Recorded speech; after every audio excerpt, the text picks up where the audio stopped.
Monsieur le Président de la République, Madame la Ministre, Madame la maire de Paris, chers amis de Convergence, en acceptant d'honorer par votre présence parmi nous le 8e Forum mondial Convergence, vous donnez, Monsieur le Président, un signal très fort d'encouragement à tous ceux qui se reconnaissent dans le slogan qui résume notre vision et notre engagement: zéro exclusion, zéro carbone, zéro pauvreté.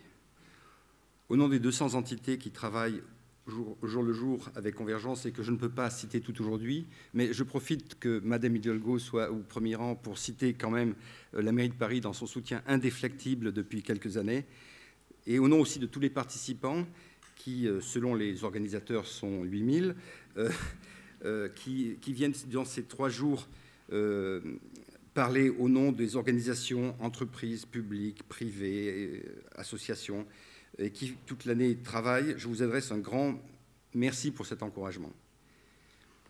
Depuis le dernier forum, il y a 1 an, le monde assistait au déclenchement et à l'aggravation de nombreuses crises. Une crise sanitaire, aujourd'hui heureusement en voie d'être maîtrisée, on l'espère, l'épidémie d'Ebola. Une crise sécuritaire, avec la multiplication d'actions terroristes qui ont touché la France, mais pas que la France, et qui ont touché sur le terrain très gravement les organisations militaires et les journalistes et les populations des pays où elles se déroulent, et une crise humanitaire de grande ampleur qui s'accélère, puisqu'elle dure depuis 3 ans et que maintenant elle se globalise avec l'exode de centaines de milliers de réfugiés qui viennent frapper à la porte de l'Europe pour échapper à la misère, à la violence et au massacre parfois. Face à ces crises et à ces menaces, beaucoup sont inquiets et, je dirais, troublés. Mais ces crises suscitent des actes de bravoure, de générosité et de solidarité exemplaires. Notre ami philippin, M. Tony Meloto, nous rappelait hier que les communautés vietnamiennes ont été les premières au monde à répondre aux victimes du typhon Haiyan qui a dévasté les Philippines en 2014. Pourquoi? Parce qu'elles se souvenaient que les Philippines avaient été particulièrement accueillants aux Boat People fuyant le Vietnam il y a 40 ans. Un bienfait reçu est la plus sacrée des dettes. Et confrontés à ces menaces et à ces dettes, nos concitoyens comprennent que nous sommes désormais tous embarqués dans le même bateau, en définitive, que l'indifférence et le repli sur soi ne leur apporteront ni protection, ni véritable sécurité. Et dans les années 60, un journaliste célèbre pouvait écrire « La Corrèze plutôt que le Zambèze ». Aujourd'hui, nous voyons bien qu'il n'y aura pas de Corrèze heureuse sans un Zambèze apaisé. Et j'imagine que c'est un sujet qui vous parle. Il nous faut une nouvelle solidarité internationale, disait récemment le pape François dans sa dernière encyclique. Et à cet égard, l'année 2015 est une étape importante dans les grands rendez-vous que s'est donné la communauté internationale pour réorienter notre modèle de croissance, rapprocher l'agenda du développement d'un côté et celui du changement climatique, qui ramène à notre slogan « zéro carbone, zéro pauvreté » et au fait que nous devons tous ensemble réfléchir à comment résoudre l'injonction contradictoire de, d'une part, faire diminuer la pauvreté au niveau global et sans accélérer la croissance carbonée. C'est très facile à dire à cette tribune, c'est peut-être un peu plus complexe au jour le jour. Dans ce contexte, et sous votre impulsion, la France joue un rôle très actif dans la définition de ces nouveaux objectifs. La France, d'ailleurs, a mobilisé, je crois comprendre, toutes ses forces diplomatiques pour parvenir à la fin de cette année à un accord global et contraignant de la communauté nationale sur le changement climatique.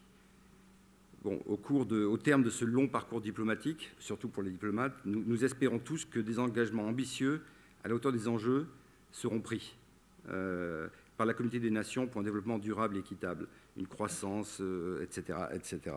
Donc on espère tous cela dit, on espère tous que la fin de cette étape diplomatique soit positive. Mais pour nous, tout commence le jour d'après. En effet, les engagements solennels ne seront tenus, les objectifs ambitieux ne seront atteints que si tous les acteurs se mettent en mouvement et réinventent ensemble des solidarités nouvelles. À la convergence des agendas doit répondre la convergence des acteurs. Et c'est bien là le cœur de ce que nous souhaitons faire à Paris. Les vieux clivages, les disputes frontalières, je n'ose parler de corporatisme, le défense des précarés ne sont plus de saison. Acted s'inscrit résolument dans une approche décloisonnée, dans un mouvement de fertilisation croisée et de co-construction entre toutes les coteries d'acteurs du Sud et du Nord, Tony Mellotto et Jean-Marc Borrello. Pouvoir public, collectivités territoriales sont des acteurs importants, ONG, bien sûr, fondations, universités, tout le monde. Les citoyens eux-mêmes doivent être invités à prendre part, à la mesure de leurs moyens, dans cette mobilisation. L'innovation technologique, soutenue par l'innovation sociétale, doivent nous permettre de dépasser l'injonction apparemment contradictoire d'un monde sans carbone et d'un monde sans pauvreté. Des entreprises de plus en plus nombreuses développent une approche plus ambitieuse de leur responsabilité sociale et investissent leurs moyens financiers, pas suffisamment encore, mais ça viendra, leur expertise technique et leur réputation dans des projets de business social dont la mission est de lutter contre la pauvreté. Mais Convergence doit aussi réfléchir de manière très concrète à faire converger les initiatives sur des sujets d'actualité brûlants. Par exemple, la crise des réfugiés syriens. Et beaucoup de dynamiques doivent être mobilisées sur le sujet. Et je sais que le groupe SOS, première entreprise sociale européenne, un des participants à la dynamique de Convergence, est prêt à créer immédiatement 5000 places d'hébergement. Il faut que le rappel soit entendu et que des moyens soient débloqués rapidement. Cela démontre que la logique d'entreprise, et même d'entreprise sociale, peut être mise au service de l'intérêt général, y compris dans des crises humanitaires, y compris en 24 heures. Convergence a été créée il y a 8 ans pour être une plateforme d'échange des meilleures pratiques entre tous, des acteurs de développement, et porter sa contribution à la réalisation des objectifs du millénaire, dont l'horizon était fixé à 2015. Ces objectifs n'ont été que partiellement et inégalement réalisés. À la fin de cette année, une nouvelle feuille de route sera adoptée, du moins nous l'espérons. Ce sera l'occasion pour Convergence d'un nouveau départ. Convergence se porte volontaire pour mobiliser et fédérer plus d'acteurs autour du triple zéro. Zéro exclusion, zéro carbone, zéro pauvreté. Nous ne pouvons pas changer de planète, mais nous pouvons changer le monde. Utopie, diront certains. Ouais. Une utopie est une réalité en puissance, disait Édouard Herriot. Sur cette parole très radicale, je vous invite, Monsieur le Président de la République, à rejoindre le pupitre pour votre intervention très attendue.